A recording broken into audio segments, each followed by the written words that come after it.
Halo Sobat Cek Fakta. Kali ini kita akan bahas perjuangan dramatis Timnas Putri Indonesia di laga hidup mati melawan China Taipei dalam kualifikasi Piala Asia Wanita ke-2026. Bagaimana aksi heroik Iris Dero di bawah Mistar? Kenapa Garuda Pertiwi harus menang dengan margin 6 gol? Dan apa yang membuat skenario ini jadi begitu sulit? Kita kupas tuntas faktanya, tanpa hoaks, tanpa bumbu lebay. Simak sampai habis. Like, share, dan subscribe agar kamu nggak ketinggalan fakta-fakta terbaru seputar sepak bola Indonesia. Cek fakta, bukan kata. Timnas Putri Indonesia datang ke laga melawan China Taipei dengan beban besar di pundak. Kemenangan saja tidak cukup, mereka harus menang dengan margin minimal 6 gol. Mengapa? Ini semua terjadi karena di grup D kualifikasi Piala Asia 2026 wanita, hasil pertandingan Pakistan vs Kirgistan benar-benar memengaruhi jalannya persaingan. Pakistan menang 2-1 atas Kirgistan, membuat ketiga tim berpotensi sama-sama punya 6 poin jika Indonesia berhasil menaklukkan Taipei. Karena saling mengalahkan di head-to-head, maka aturan klasemen mini diberlakukan. Siapapun yang punya selisih gol paling baik, dialah yang lolos. Dan sayangnya, Indonesia start dari posisi kurang menguntungkan. Misi mustahil itu sebenarnya nyaris terbuka di menit-menit awal. Rosdilah Nurrohmah mendapat peluang emas hasil serangan balik cepat. Bola tendangannya sudah melewati kiper Taipei. Wang Yuting tinggal sedikit lagi melewati garis gawang. Namun, drama terjadi. Pemain Taipei yang gigih mengejar mampu menyapu bola tepat di garis. Tayangan ulang jelas menunjukkan bola memang belum 100% melewati garis, tidak ada goal line technology. Tapi keputusan wasit kali ini sudah tepat. Gol gagal, peluang momentum awal hilang. Setelah itu, Indonesia justru kesulitan menciptakan peluang sebersih itu lagi. Sebaliknya, Taipei mulai menguasai bola, memanfaatkan kecepatan para penyerangnya, terutama Su Yuh-suan. Gol akhirnya datang dari Su Yuh-suan di menit ke-20. Garis pertahanan Indonesia yang mencoba perangkap offside gagal total. Vivi Octavia dan Safira Ika tertinggal kecepatan. Su Yuh-suan pun menaklukkan Iris Dero yang sudah berusaha menutup ruang tembak. Setelah tertinggal, situasi Jatim makin berat. Taipei makin percaya diri. Beberapa kali bola panjang memecah jebakan offside Garuda Pertiwi. Hasilnya, 2 peluang emas nyaris menggandakan skor. Disinilah peran Iris Dero benar-benar krusial. Kiper berdarah campuran Indonesia Belanda ini melakukan 2 penyelamatan kunci, satu dengan tangan, satu lagi dengan kaki. Andai Iris gagal, margin defisit bisa melebar jadi 0-2 atau 0-3 sebelum jeda turun minum. Jika itu terjadi, misi margin 6 gol pun praktis berubah jadi angan-angan.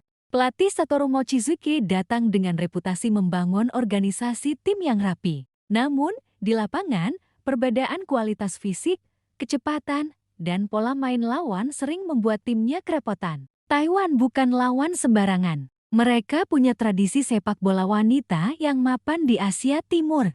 Dengan target margin 6 gol, Garuda Pertiwi seolah harus main gila-gilaan.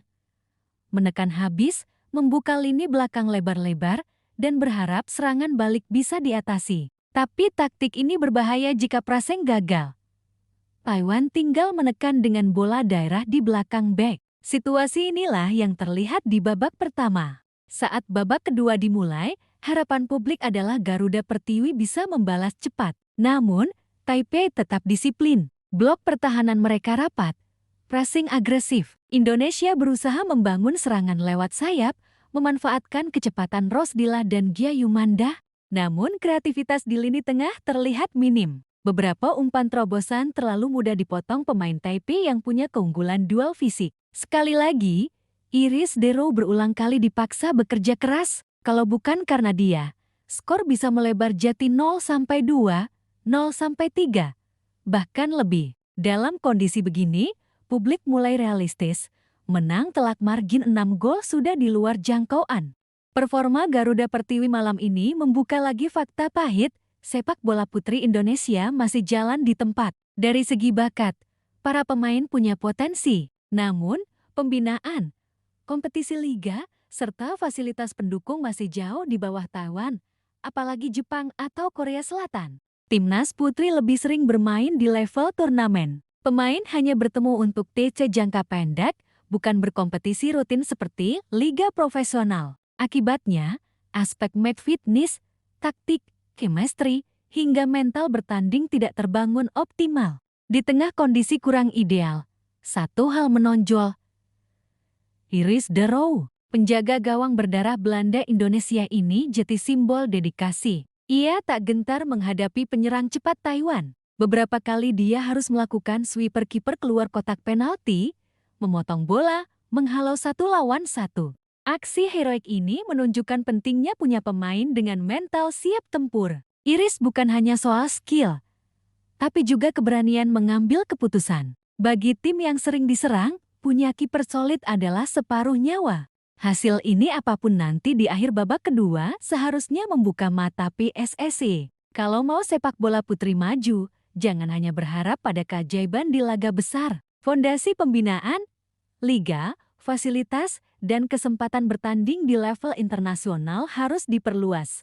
Pemain seperti Iris de Roo, Rosdillah, Gyayumanda, dan kawan-kawan harus dapat jam terbang rutin, bukan sekadar short camp. Klub-klub Liga 1 juga seharusnya punya tim putri yang aktif berkompetisi sepanjang tahun. Terlepas dari kekalahan atau hasil tidak sesuai target, perjuangan Garuda Pertiwi patut dihargai. Dalam kondisi kalah segalanya di atas kertas, mereka tetap berlari, bertahan, mencoba menyerang. Mental seperti inilah yang harus terus dibina. Publik juga berperan. Dukungan dan kritik yang membangun akan membantu para pemain berkembang. Sepak bola putri tidak butuh euforia sesaat, tapi dukungan berkelanjutan. Itulah fakta di balik pertandingan dramatis Timnas Putri Indonesia via Skynet Taipei. Kiper Iris de Roo jati tembok terakhir Garuda Pertiwi, tapi tantangan terbesar justru ada di luar lapangan. Membangun fondasi yang benar untuk sepak bola wanita. Kalau kamu setuju sepak bola putri harus dapat perhatian lebih, tulis pendapatmu di kolom komentar. Jangan lupa like, share, dan subscribe channel Cek Fakta. Kita akan terus mengawal fakta, bukan sekadar kata. Sampai jumpa di update berikutnya. Cek fakta, bukan kata.